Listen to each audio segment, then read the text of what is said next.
Praise the Lord.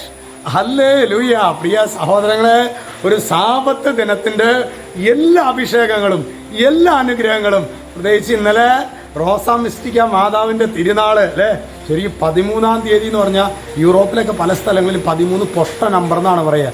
ഞാൻ വിചാരിക്കുകയാണ് സഹോദരങ്ങളെ, 13 എത്രയോ നല്ല നമ്പറാണ്. റോസാ മിസ്റ്റിക്ക മാതാവിൻ്റെ തിരുനാളല്ലേ, നമ്മൾ ചിലപ്പോൾ ആശിച്ചു പോകും അന്ന് നമ്മുടെ ജന്മദിനമായിരുന്നു എങ്കിൽ എന്ന് പോലും നമ്മൾ ചിലപ്പോൾ അത്രമാത്രം അനുഗ്രഹത്തിൻ്റെ ഒരു നിങ്ങൾ നന്നായിട്ട് പ്രാർത്ഥിച്ചിട്ടുണ്ടാവുന്നൊക്കെ അച്ഛനറിയാം. ഇന്ന് നമ്മൾ ധ്യാനിക്കുന്നത് ഈ സാബത്ത് ദിനത്തിൽ ഇന്ന് കുറേ സമയം ബൈബിൾ വായിക്കണം കേട്ടോ. വചനം വായിച്ചു, വചനം കാണാപ്പാടം. കുറേ പേര് പറയുന്ന ഒരു കാര്യമാണ്, ഞങ്ങൾ മറന്നു പോകുന്നു. സാരില്ലാന്നേ, പഠിക്കുക, മറക്കുക, പഠിക്കുക. വചനല്ലേ, പഠിച്ച് മറക്കണതൊക്കെ അഭിഷേകമാക്കി കർത്താവ് രൂപാന്തരപ്പെടുത്തും. ഹല്ലേലൂയ. ഇന്ന് നമ്മൾ ധ്യാനിക്കുന്നത് അത് ഹെബ്രായ ലേഖനം 13:5. ഞാൻ നിന്നെ ഒരു വിധത്തിലും അവഗണിക്കുകയോ ഉപേക്ഷിക്കുകയോ ഇല്ല എന്ന് അവിടുന്ന് പറഞ്ഞിട്ടുണ്ടല്ലോ.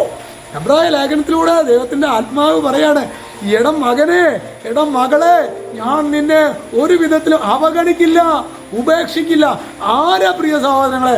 നമ്മുടെ ജീവിതത്തിലെ ഏറ്റവും ഉറ്റ സുഹൃത്ത് അല്ലെങ്കിൽ ജീവിത പങ്കാളി, മാതാപിതാക്കളെ ഏതെങ്കിലും സമയത്ത് ചിലപ്പോൾ അവഗണിച്ചിട്ടുണ്ടായിരിക്കാം, ഏതെങ്കിലും ഒരു സമയത്ത് ഉപേക്ഷിച്ചിട്ടുള്ളതായിട്ടുള്ള തോന്നലെങ്കിലും നമുക്കുണ്ടാകാം.